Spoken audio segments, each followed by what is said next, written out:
বলা হচ্ছে যে যারা টেন্টেড নয় তাদের তারাও কিন্তু চাকরি হারা হচ্ছে, একটা হাহাকার তৈরি হচ্ছে, তারা প্রত্যেকেই তাদের নিজের সংসার রয়েছে, এই রয়েছে, মানে তারা বলছে আমাদের কোথায় রয়েছে না।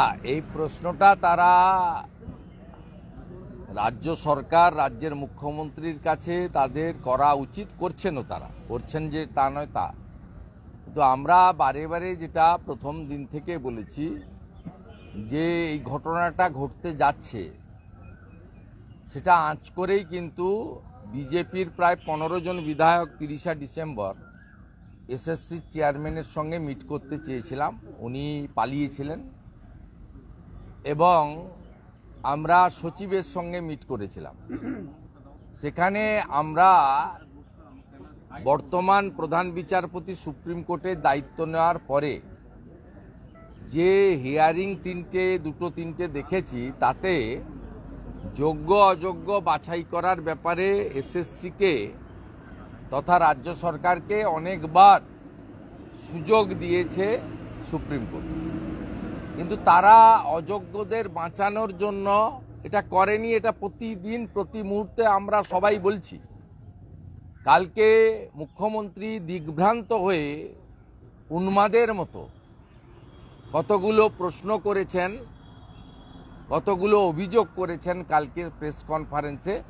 ওই প্রেস কনফারেন্স শুনে মনে হচ্ছিল চোরের মায়ের লম্বা গলা, চোরের মায়ের লম্বা গলা, এবং উনি অবৈধভাবে নিয়োগ হওয়ার জন্য এবং এসএসসির জন্য প্যানেল বাতিলকে নিয়ে কোনো প্রশ্ন করেননি। কেন হলো, কারা করলো, তার ফ্যাক্ট ফাইন্ডিং করেননি। গোটা ভারতবর্ষে আজকে পশ্চিমবঙ্গ এমনিতেই নানা বিষয়ে কালিমা লিপ্ত হয়েছে এই মুখ্যমন্ত্রীর সময়কালে, বিশেষ করে গত কয়েক বছরে অভয়াকাণ্ড সহ। আপনাদের কালকে মুখ্যমন্ত্রী বলেছে এসএসসি অটোনমাস বডি। মুখ্যমন্ত্রী কি জানেন যে 2013 সালে ব্রাত্য বসুর কাছ থেকে দপ্তরটা যখন পার্থ চ্যাটার্জিকে দিলেন এবং চিত্তরঞ্জন মণ্ডলকে, অধ্যাপক চিত্তরঞ্জন মণ্ডলকে স্কুল সার্ভিস কমিশনের চেয়ারম্যান থেকে সরানো হলো, একটা সৎ মানুষকে, তারপরে এই পার্থ চ্যাটার্জি এসএসসির অটোনমিটা খতম করেছে। এসকে সিনহা রিটায়ার্ড অফিসারের নেতৃত্বে একটা কমিটি তৈরি করেছিল, যে কমিটির কাজ পার্থ চ্যাটার্জির বাঁশদ্রোণীর বাড়ি থেকে করা হতো। মুখ্যমন্ত্রী কি জানেন তার হোম পাওয়ার দপ্তর থেকে নিয়োগ করা ওএসডি এবং PS to education minister, WBCS ক্যাডারের অফিসার অভিজিৎ, তিনি এসকে সিনহার যে টিম ছিল তার মেম্বার। মুখ্যমন্ত্রী বলছেন এসএসসি অটোনমাস বডি, এসএসসির অটোনমি যে পার্থ চ্যাটার্জি খতম করেছেন 17 সালে, এটা কি মুখ্যমন্ত্রীর জানা আছে? মুখ্যমন্ত্রী তার হোম পাওয়ার দপ্তর নিয়োগকৃত অফিসাররা যিনি মন্ত্রীর সঙ্গে অ্যাটাচড, তিনি এই রিক্রুটমেন্ট কমিটির মেম্বার হন কি করে? এসএসসির সত্তাকে সরিয়ে এসকে সিনহা, কল্যাণময় গাঙ্গুলি, এরা কি করে নিয়োগ প্রক্রিয়াতে ঢোকেন, এটা কি মুখ্যমন্ত্রী জানেন না? তাই মুখ্যমন্ত্রী তার মহাসচিব ব্রাত্য বসুকে ঘাড় ধাক্কা মেরে সরিয়ে যাকে তিনি মন্ত্রী করেছিলেন, তাকে, যিনি কথায় কথায় পার্থদা ছাড়া তার কোনো কাজ হতো না, তাকে দিয়ে এটা করেছেন। এবং এই যে 6000 অতিরিক্ত শূন্য পদ ক্রিয়েট করার জন্য ক্যাবিনেটের রেজুলেশন, এই ফর্মুলাটা কে বের করেছে? এই ফর্মুলা মনীষ জৈন, এডুকেশন সেক্রেটারি, একজন করাপ্টেড আইএস, তিনি এই ফর্মুলা বের করেছিলেন এবং একটা ল ফার্ম, পরবর্তীকালে আমি নাম বলে দেব, তারা এর সঙ্গে যুক্ত, ভাইপো ঘনিষ্ঠ ল ফার্ম। এবং 2021 সালে যখন মামলা হয় জাস্টিস অভিজিৎ গাঙ্গুলি মহোদয়ের এজলাসে, এটা পরেশ অধিকারীর মেয়েকে অবৈধভাবে ওয়েটিং লিস্টে নাম থাকা সত্ত্বেও চাকরি দিতে গিয়ে ববিতা দাস তিনি যে মামলা করেছিলেন, সেই মামলার ফলশ্রুতিতেই তদানীন্তন বিচারপতি, আজকের সাংসদ অভিজিৎ গাঙ্গুলি মহোদয়, যার উপরে কালকে মুখ্যমন্ত্রী খুব রাগ দেখিয়েছেন, একজন জাস্টিসকে, একজন বর্তমান এমপিকে তার পদবি বিকৃত করে, যেহেতু তিনি হিন্দু, এটা অন্য ধর্মের লোককে পারতেন না করতে, ডাঙ্গুলি। তাহলে পশ্চিমবাংলার যত গাঙ্গুলি আছে সবাই কি ডাঙ্গুলি মুখ্যমন্ত্রীর ভাষায়? এটা মুখ্যমন্ত্রী ব্লিচিং ফিনাইল দিয়ে ওর মুখটা পরিষ্কার করা দরকার আগে। এত নোংরা ভাষা, নোংরা কদর্য আক্রমণ উন্মাদের মতো। ভাইপো মাল তুলেছে কুন্তল শান্তনু কালীঘাটের কাকুর মাধ্যমে, ভয়েস রেকর্ডে ধরা পড়েছে, 73 মিনিটে 73 বার অভিষেক ব্যানার্জি বলেছে, আর উনি কিচ্ছু জানেন না। চোরের মায়ের লম্বা গলা, ভাজা মাছটা উল্টে খেতে জানেন না, তিনি কেঁদে ভাসিয়ে দিচ্ছেন। আমি 44 প্যারাটা পড়ার জন্য আমার বঞ্চিত চাকরি প্রার্থী, বঞ্চিত নয়, যারা মমতা ব্যানার্জির ভুলের খেসারত দিলেন, তাদের কাছে বলবো প্যারা 44 পড়ুন। 3 মাসের মধ্যেই নিয়োগ প্রক্রিয়া শেষ করতে হবে, এ ধরনের কোনো কথা লেখা আছে বলে আমার চোখে পড়েনি। যারা আগে যেখানে কাজ করতেন সেই কথা বলা হয়েছে।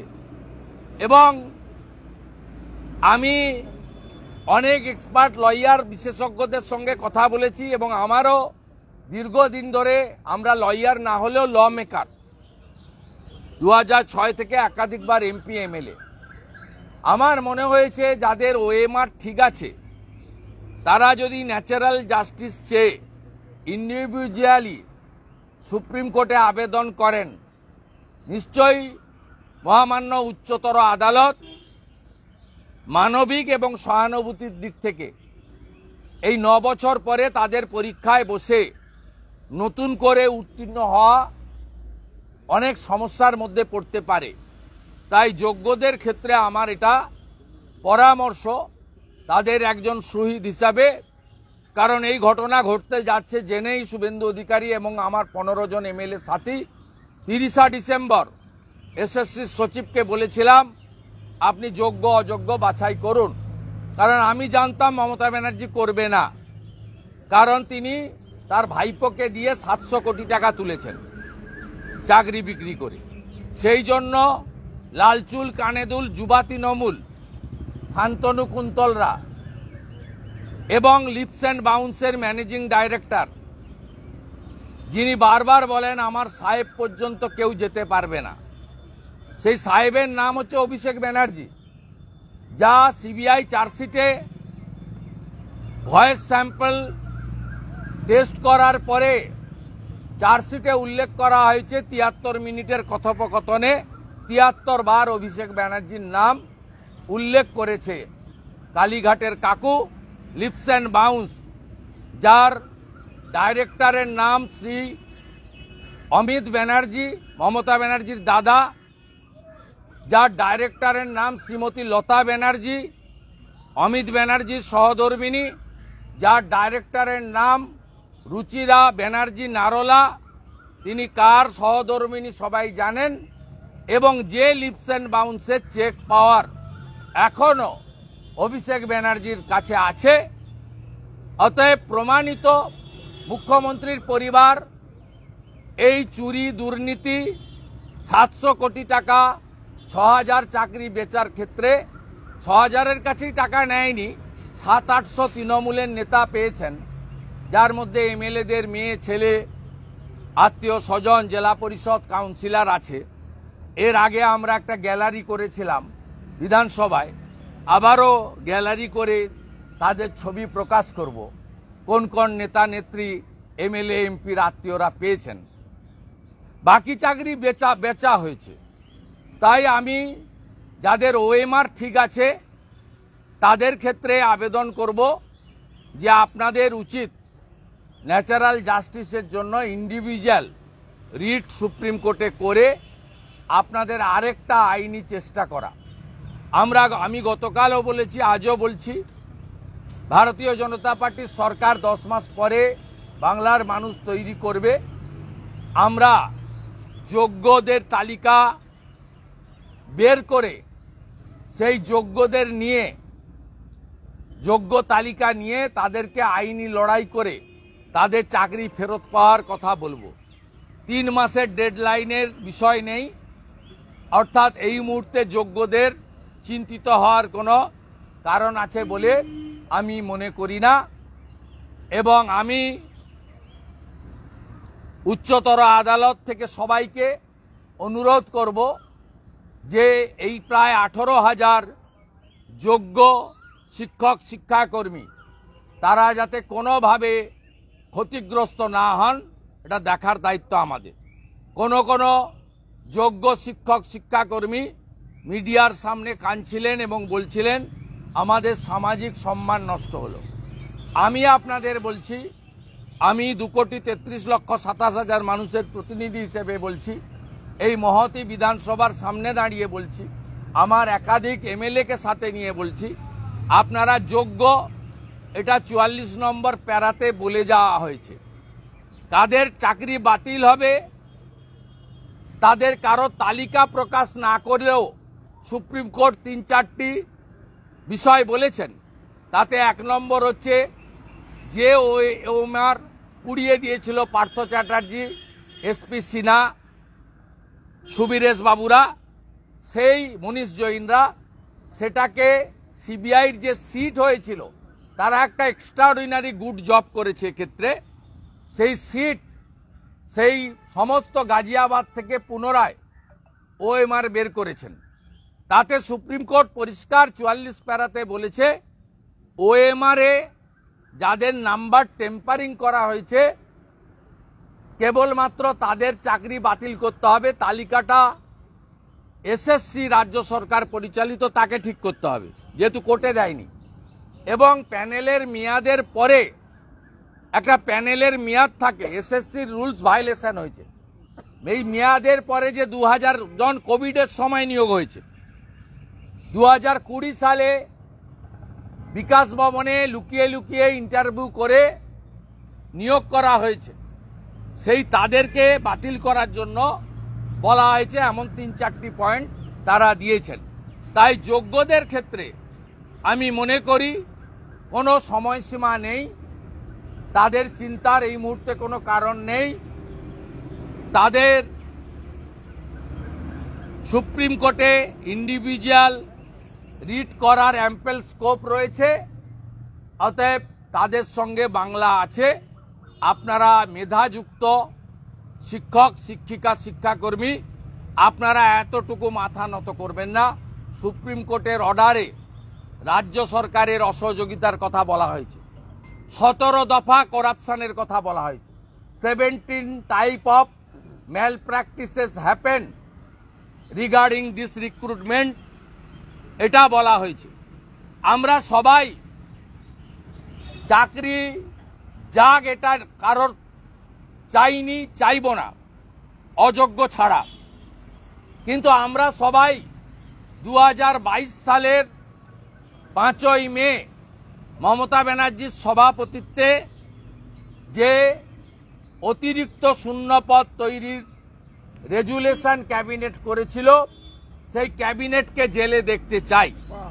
3000 চাকরি রিক্রুটমেন্টের জন্য যদি হরিয়ানার প্রাক্তন মুখ্যমন্ত্রী প্রয়াত ওম প্রকাশ চৌটালাকে 5 বছর তিহার জেলে কাটাতে হয়, 2022-এ 5ই মে তদানীন্তন ক্যাবিনেট মিটিংয়ে উপস্থিত থাকা সব মন্ত্রী এবং হরিকৃষ্ণ দ্বিবেদী chief secretary, education secretary Manish Jain, finance secretary তদানীন্তন মনোজ পন্থ, এদেরকে জেলে দেখতে চায় বাংলা। এবং ডিভিশন বেঞ্চ হাইকোর্ট এই পয়েন্টে, সুপার নিউমেরারি পয়েন্টে সিবিআই তদন্তর নির্দেশ দিয়েছিল। এরা আলাদা করে পিটিশন করে আগের সিজিআইয়ের কাছ থেকে স্টে লাগিয়েছিল। এই স্টে ভ্যাকেট করে, যেহেতু হাইকোর্টের ডিভিশন বেঞ্চের ম্যাক্সিমাম পয়েন্টকে আপহোল্ড করেছে সুপ্রিম কোর্ট গতকাল, আমরা চাই অতিরিক্ত শূন্য পদ ক্রিয়েট করার ক্ষেত্রে কলকাতা হাইকোর্টের ডিভিশন বেঞ্চের জাজমেন্ট, তাকেও আগামী 8 তারিখে যে হিয়ারিং আছে এটা করতে হবে। কারণ 44 প্যারা, আবার বলছি, থার্ড টাইম রিপিট করছি, সেখানে ক্লিয়ারলি বলা আছে এই করাপশন প্রাতিষ্ঠানিক করাপশন, প্রতিষ্ঠান থেকে করা হয়েছে। এই করাপশন কোনো ইন্ডিভিজুয়ালের করাপশন নয়, এই করাপশন চোর মমতার নেতৃত্বে, চোর তৃণমূল কংগ্রেস সরকার, তারা এই করাপশনের দায়ী, একথা স্বর্ণাক্ষরে এই ঐতিহাসিক জাজমেন্টে লিখে দেওয়া হয়েছে। তাই সবাই প্রে করুন ভগবানের কাছে এই পাপ যাতে জেলে যায়। মমতা নামক এই চোর এবং পাপ, এই ঘৃণিত মুখ্যমন্ত্রীর চেয়ার আজকে বাংলাকে সর্বনাশ করেছেন। শুধু এক্ষেত্রে নয়, 113টা অবৈধ ওবিসি গ্রুপকে, যার মধ্যে 109টা মুসলমান, তাদেরকে ওবিসি করতে গিয়ে 10 লক্ষ সার্টিফিকেট বাতিল। পুনরায় সার্ভে হয়েও কোনো লাভ হবে না। 15ই জুলাই ডেট আছে আবার। এক্ষেত্রেও পথে বসালেন 10 লক্ষ মুসলিম যুবক যুবতীকে এবং বঞ্চিত করলেন প্রকৃত হিন্দু ওবিসিদেরকে। এরও পাপ আপনাকে ভুগতে হবে। আর থার্ড পয়েন্ট, আমরা আশাবাদী যে গতি প্রকৃতিতে ডিএ মামলার শুনানি শুরু হয়েছে পুনর্বার অনেকদিন পরে। 2015 সাল থেকে এরিয়ার সহ কেন্দ্রীয় হারে ডিএ এই রাজ্য সরকারকে এককালীন রাজ্যের সমস্ত সরকারি কর্মচারী এবং পেনশনার্সকে দিতে হবে। সেদিনের অপেক্ষায় আমরা আছি। আরো অনেক কিছু আপনারা দেখতে থাকবেন এবং 7 তারিখে মমতা ব্যানার্জি ড্রামা করুন। ওই দিন আমরাও চোর মমতা স্লোগানে এই রাজ্যকে ভরিয়ে দেব। দফা 1, দাবি 1, মমতার পদত্যাগ। চোর মমতার বিরুদ্ধে আবার আওয়াজ তুলতে হবে। চোরেদেরকে আমরা জেলে দেখতে চাই। মনোজ, ওরা খুঁজছিলেন না মিডিয়া?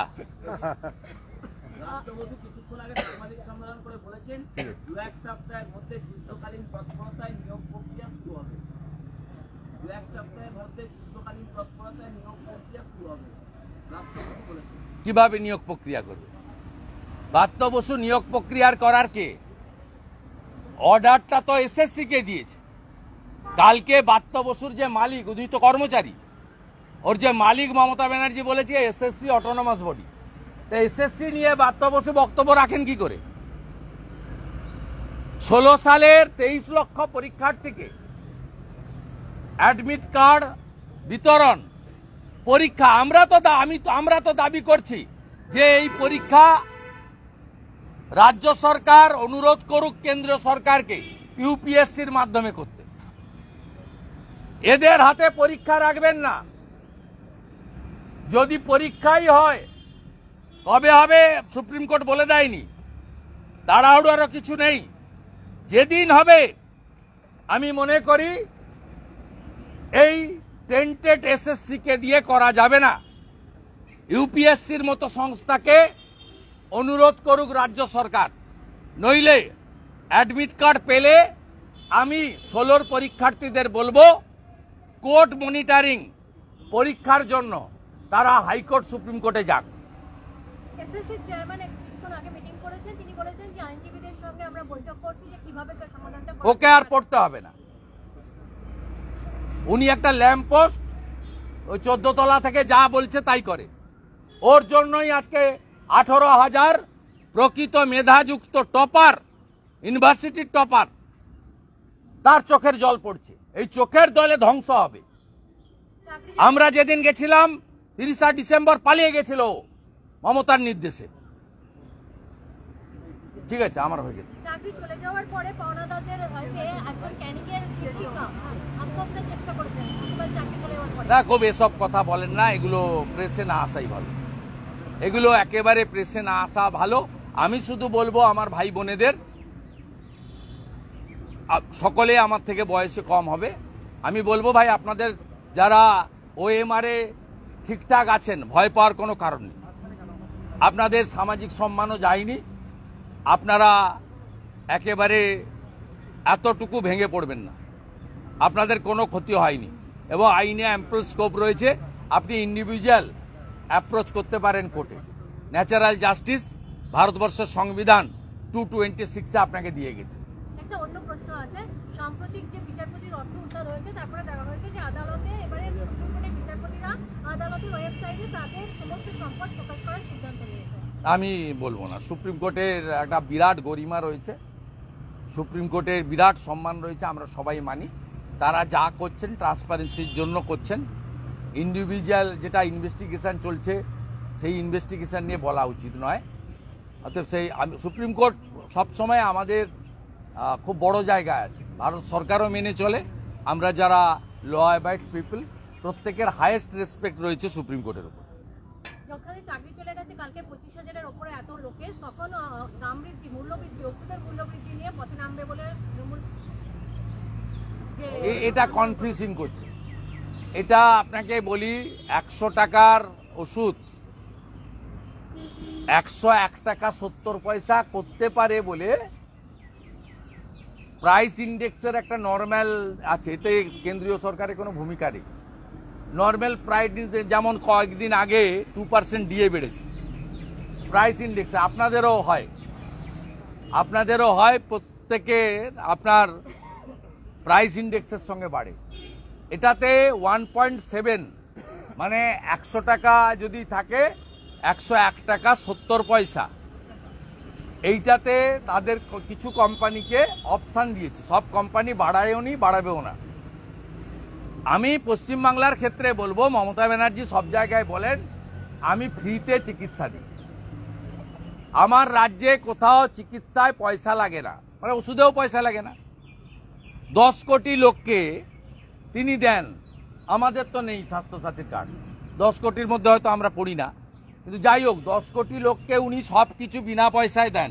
যদি বিনা পয়সা দেন, উনাদের এত পিঠ চুলকাচ্ছে কেন?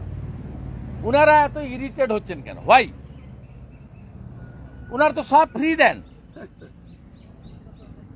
আর ভারত সরকারের জনঔষধি কেন্দ্র প্রধানমন্ত্রীর এবং সমস্ত রকম হেলথ হসপিটাল, হেলথ সেন্টার এবং হসপিটালে যে বিনামূল্যে মেডিসিন আপনারা পান বা জনঔষধি কেন্দ্রে যে মেডিসিন পান, সেই মেডিসিনের ক্ষেত্রে এর 1 পয়সা প্রভাব পড়বে না। অতএব এগুলো আমি মমতা ব্যানার্জিকে বলবো, আগে ইলেকট্রিকের রেন্টটা কমান, ইউনিট প্রতি যে রেট আপনি করেছেন এটা কমিয়ে দেখান। আপনার পৌরসভা পঞ্চায়েত 15 টাকা করে বাড়ি থেকে নিচ্ছে প্রত্যেক দিন জঞ্জাল সাফাইয়ের জন্য। হকারদের কাছ থেকে 30 টাকা নিচ্ছে, মাছের দোকানে 30 টাকা, মাংসের দোকানে 50 টাকা, সবজির দোকানে 20 টাকা। ভিখারি সরকার, আপনারা এগুলো বন্ধ করুন। আপনার রাজ্যেই পেট্রোল এবং ডিজেলে স্টেট সেস বেশি থাকার জন্য সব রাজ্যের তুলনায় এখানে অন্তত 10 টাকা করে লিটার পেট্রোল আর ডিজেলের বেশি। আপনি আপনার স্টেট সেসটা ছেড়ে দেন না। এলপিজি গ্যাসের রেটটা সবচেয়ে বাংলায় বেশি আপনার জন্য, আপনি বলুন না আমি স্টেট সেসটা নেব না। এসব নাটকবাজি বন্ধ করুন। হিরণময় মহারাজ বলছে যে মুখ বেঁধে তাদের উপর আক্রমণ করার যে চেষ্টা করা হয়েছে তা তিনি আতঙ্কিত অনেক ক্ষেত্রে, হিন্দুদের ভবিষ্যৎ কি হবে? যাহাই ইউনুস তাহাই মমতা, ওপারে প্রভু চিন্ময়, এপার সে প্রভু হিরণময়। এই পরিস্থিতি শুধরাবে না কখনো? শুধরাবে তখন যখন যোগীজির মতো একটা সরকার এখানে তৈরি হবে, যে সরকার সুশাসন সুরক্ষা দেবে এবং আর্টিকেল 25 থেকে 28 সংবিধানে প্রত্যেক ধর্মের যে অধিকার, সেই অধিকার পড়বে। আপনি রামনবমী নিয়ে নোংরামিগুলো দেখছেন তো, পুলিশের এত ইরিটেশন কেন? পিজির সামনে আজকে ভোরবেলা হিন্দুদের ধ্বজ তুলে নিয়ে নোংরা ফেলার গাড়িতে ফেলা হয়েছে, বিভিন্ন জায়গায় ব্যানার ছেঁড়া হচ্ছে, জোর করে ফর্দ ধরানো হচ্ছে। আপনারা অন্য ধর্মের ক্ষেত্রে তো করেন না, আপনাদের এত ইরিটেশন কেন? গেরুয়া দেখলেই আপনাদের কেন চোখ লাল হয়ে যাচ্ছে? আপনি একটা টুইট করেছেন। হ্যাঁ, পিজির সামনে মুখ্যমন্ত্রীর বিধানসভা কেন্দ্রে হিন্দু ধ্বজ গার্বেজের গাড়িতে। হিন্দুরা বুঝুন যে কাকে রেখেছেন সরকারে।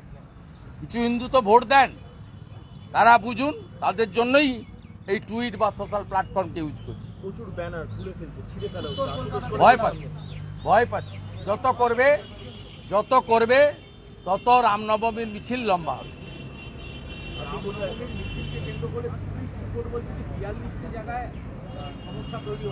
সেটা আপনাকে কে বলল? কে বলেছে? কোট করুন নাম। আপনি সূত্র মারফত পেয়েছেন, সূত্রের তো উত্তর আমি দেব না। পুলিশ এবং তৃণমূল গন্ডগোল করলে গন্ডগোল হবে। মুসলিমরা ঈদ পালন করেছে, কোথাও গোলমাল হয়নি, কারণ হিন্দুরা গোলমাল করে না। আমরা সেদিন রাস্তায় থাকবো, আপনারা গোলমাল করবেন না, শান্তিপূর্ণ হবে। ধ্বজ নিয়ে, জয় শ্রীরাম নিয়ে, রামচন্দ্রের ছবি নিয়ে, বাজনা নিয়ে, মৃদঙ্গ খঞ্চনি নিয়ে আমরা করব। আপনারা চুলকাতে আসবেন না। ওই একটা দিন আমাদের ছেড়ে দিন, গাড়িতে ধ্বজ থাকবে, বাড়িতে ধ্বজ থাকবে, মোটরসাইকেলে ধ্বজ থাকবে। হাই হ্যালো ছোড়ো, জয় শ্রীরাম বলো, সারাদিন জয় শ্রীরাম বলবো। আপনার সঙ্গে দেখা হলেও বলবো, আপনি ফোন করলেও বলবো। বাড়ির মাথায় ধ্বজ উঠবে, মোটরসাইকেলে ধ্বজ থাকবে, গাড়িতে ধ্বজ থাকবে, ঠাকুরের পুজো হবে, ভোগ নেব, শাঁখ বাজাবো, দীপদান করব। ভগবান পুরুষোত্তম রামচন্দ্র মহারাজ ভারতবর্ষের আস্থার প্রতীক, হিন্দুদের আত্মার প্রতীক, পালন করব আমরা। আপনারা ওই দিন একটু তৃণমূলীরা আর পুলিশ একটু ঘরে থাকুন, কিচ্ছু হবে না। সিপি কয়েকদিন আগে 2 থেকে 3 সিপি মানে মনোজ বার্মা, গোপটা পাকিয়েছে, ডাকাত একটা বড় ডাকাত, সমস্ত আদিবাসীদের মারতো ঝুলিয়ে ঝুলিয়ে। মান্ডি, সোরেন, টুডু, হাঁসদা, মুর্মু, সিং, মাঝি, কুর্মি, মাহাতো, জঙ্গলমহলের লোকেদের ঝুলিয়ে ঝুলিয়ে মারতো। বুদ্ধবাবুর ব্লু হোয়াইট বয় ছিল, অবিভক্ত পশ্চিম মেদিনীপুরের এসপি ছিল। আমি যখন মমতা ব্যানার্জির নির্দেশে লালগড়ে মিটিং করতে যাচ্ছিলাম, মিটিংয়ের প্রস্তুতি নিতে, 27 জুলাই 29 জুলাই 2010 সালে রাস্তা কেটেছিল এই মনোজ বার্মা, পশ্চিম মেদিনীপুরের এসপি ছিল, 9ই আগস্টের কর্মসূচি আটকানোর জন্য। শুধু মনোজ বার্মা নয়, দুদিন আগেই ভবানী ভবনে এদিকে আইন শৃঙ্খলা তিনিও প্রেস কনফারেন্স করেছেন যে শ্যামপুরে ওটা আরেকটা বদমাইশ, পোস্টার পাওয়া গেছে যেটা ওই সুপ্রতিম সরকার আরেকটা বদমাইশ। অভয়াকাণ্ড নিয়ে কিভাবে মিথ্যা কথা বলেছিল ও আর ডিসি সেন্ট্রাল, আপনারা সবাই জানেন। অভয়ার বাবা মা তার উত্তর দিয়েছিল। এরা যে পাপ করেছে, এদের এই পাপে এদেরকে শেষ হতে হবে। ওনাদের বক্তব্য ছিল শ্যামপুরে নাকি প্ররোচনামূলক পোস্টার পাওয়া গেছে, তার জন্য 6 জনকে ওটা পুলিশ তৈরি করেছে। শ্যামপুরের মিছিলে আমি থাকবো 7 তারিখে। জাভেদ শামীম, আপনি আসুন, আমার সঙ্গে হাঁটবেন।